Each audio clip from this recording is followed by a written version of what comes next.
Hi, welcome to fiscal year 2026 Food Security Infrastructure Grant Program, which we refer to as FSIG, Informational Webinar.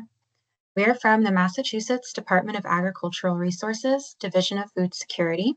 My name's Holly, and I'm the grant manager. And my name's Julie Stelmazik, and I'm the Director of Food Security. Before we start, we just wanted to let you know that this recording and the presentation slides are going to be posted on our FSIG application webpage, which is linked here. Today, for our webinar, we'd like to go over the FSIG priorities. We will go over the grant timeline. We'll provide an overview of the FSIG FY26 RFR.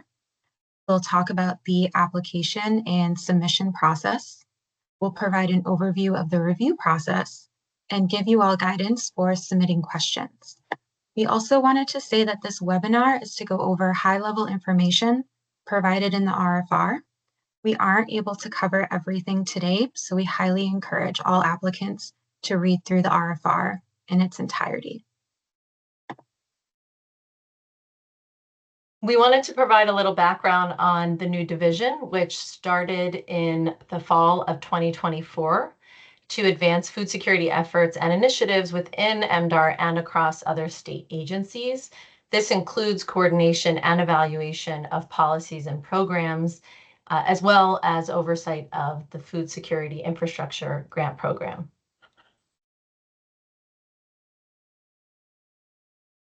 And for a little background on FSIG, FSIG was started in 2020 as part of the governor's food security task force at the time to address the disruptions to the food supply and food access during the pandemic. The program has continued through widespread support. Over 4 rounds, it has awarded $108 million to 830 projects across the Commonwealth. And it was previously managed by the Secretariat of Energy and Environment. And as of 2024, with the launch of our new Division of Food Security, FSIG is now under our management. Thanks, Julie. Here are our grant program priorities for FY26. The grant program aims to support food security infrastructure that provides more access to locally grown, raised, harvested, and caught foods by strengthening the Commonwealth's food supply chain. It aims to expand resilience and supply chain connections in the middle of the supply chain to aggregate, process, manufacture, store, distribute, or wholesale local food for the Commonwealth's residents.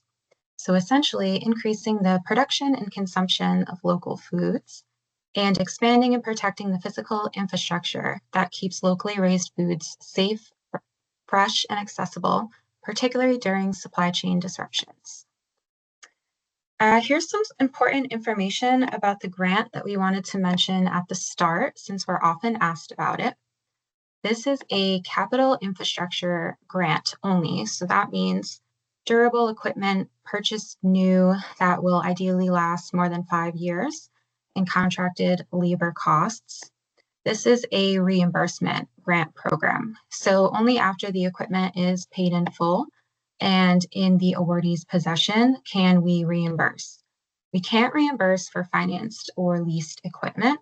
All equipment must be owned by the awardee by the contract end date, which is June 30th, 2026.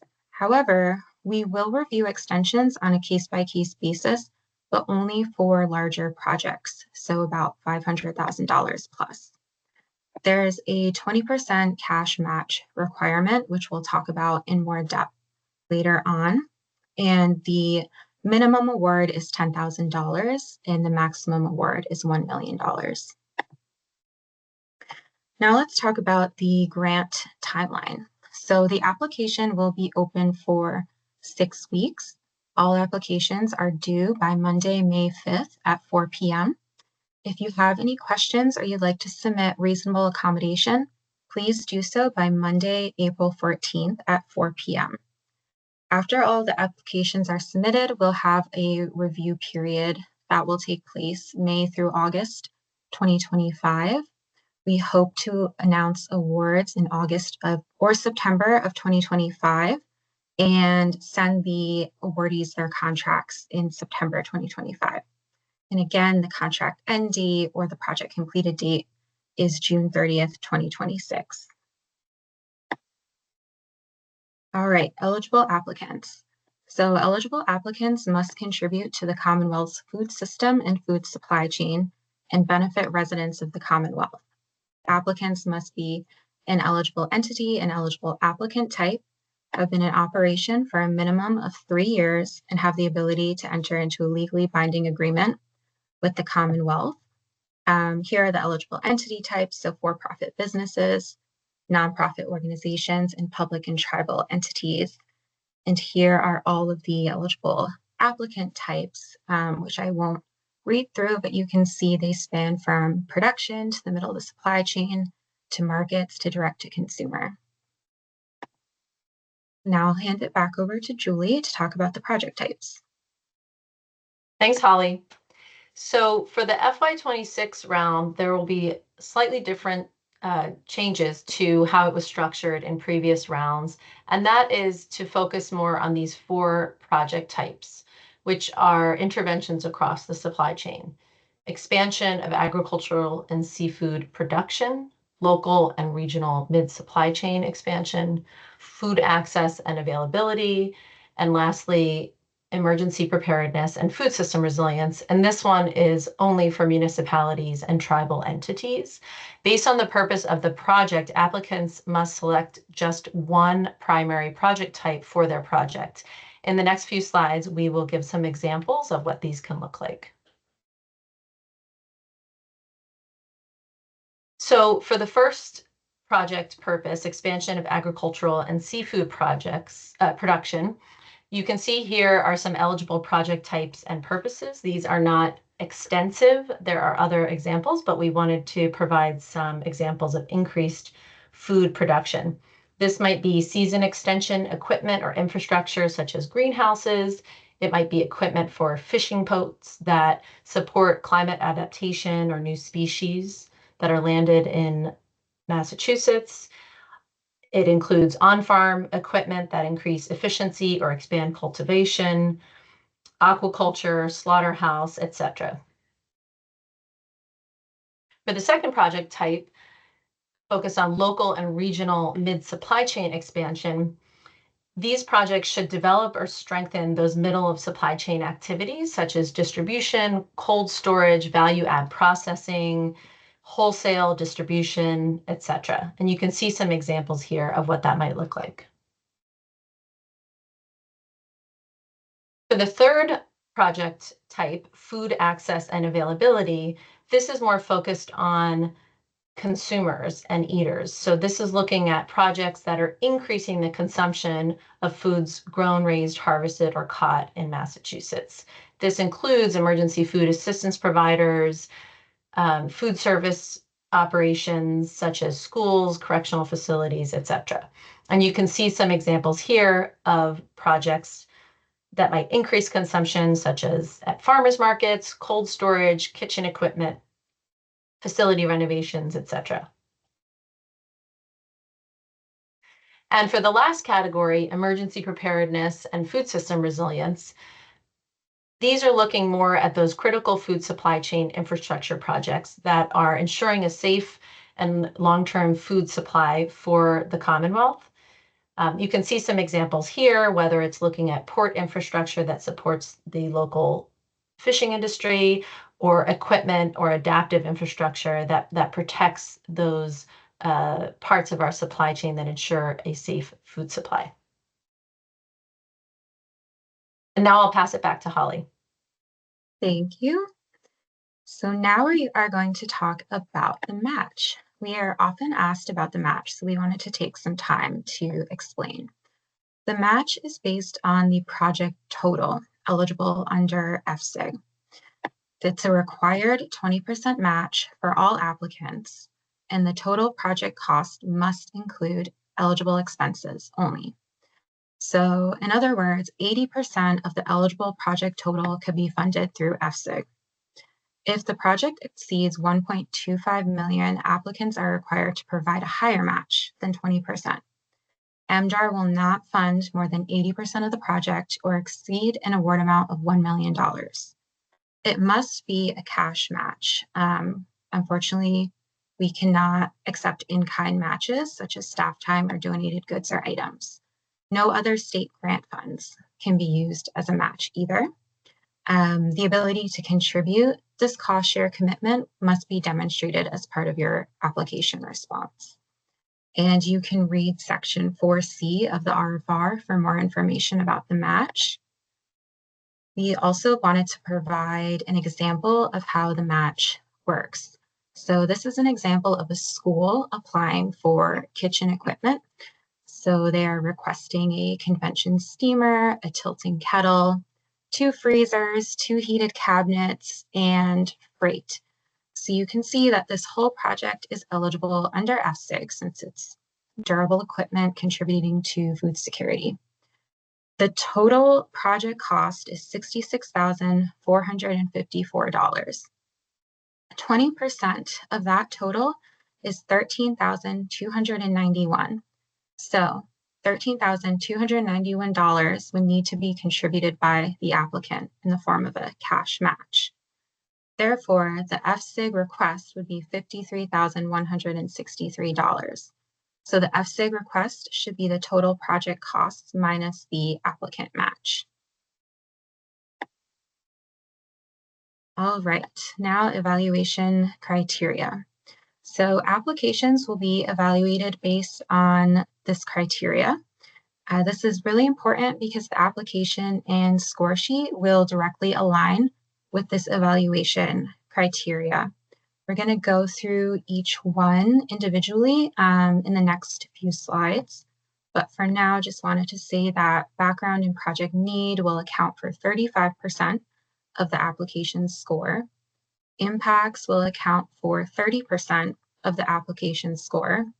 Feasibility of the project plan will account for 25% of the application score, and sustainability will account for 10%.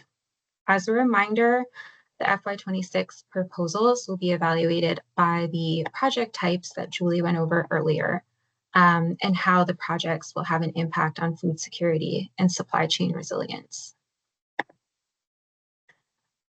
Now we'll talk about the information we are asking for in the background and project needs section of the application.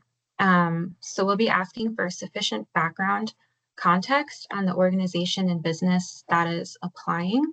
So that can include how many years the organization or business has been in operation, a summary of how the operation contributes to the Commonwealth's food system, the primary supply chain role, annual budget, any outstanding loans or debts, and some context on current buying and sourcing habits.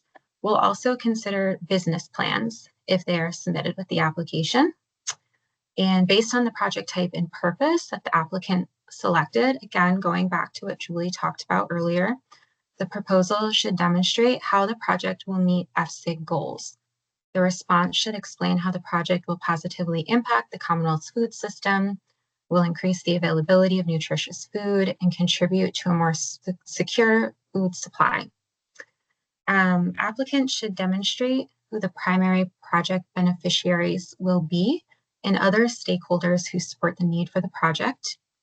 There should be a demonstration of how the project will incorporate multi-sector collaboration or innovative partnerships. We'll also weigh projects that seek to achieve the objectives identified in the Massachusetts Local Food Action Plan. And we'll be giving additional consideration to applicants who have never been awarded funding in past FSIG rounds. Now we'll talk about the information we are asking for in the impacts section of the application. We're asking all applicants to provide 2 to 3 measures of success for the project. The measures of success should demonstrate how the project's success will be determined and quantified based on measurable and specific outcomes within 3 years after the project is complete. Some examples could be increasing local food consumption by 10%, a new retail outlet providing a certain amount of pounds or sales of local food to new customers, additional processing capacity, or entering new market channels. We'll ask applicants to demonstrate how the project will incorporate climate resilience, waste reduction, or energy efficiency measures. If the project aligns with any of the objectives outlined in Resilient Mass, please tell us about it. We'll ask applicants to demonstrate how the project will increase equitable access to food for residents of the Commonwealth who have historically experienced food insecurity, such as communities of color, marginalized communities, gateway cities, low-income residents, and environmental justice neighborhoods. Applicants could also choose to share with us if their organization or business itself is located within an environmental justice neighborhood, and if the project has any direct benefits for groups such as historically underserved farmers and middle of the supply chain small businesses owned by socially disadvantaged individuals. Lastly, we'll ask applicants to demonstrate how the project will have a long-term positive economic impact for the Commonwealth. Some examples could be increased employment, serving more consumers, or entering new markets. This is especially important for larger projects that are asking for a bigger financial investment. Now we'll talk about the information we're asking for in the feasibility of the project plan section of the application.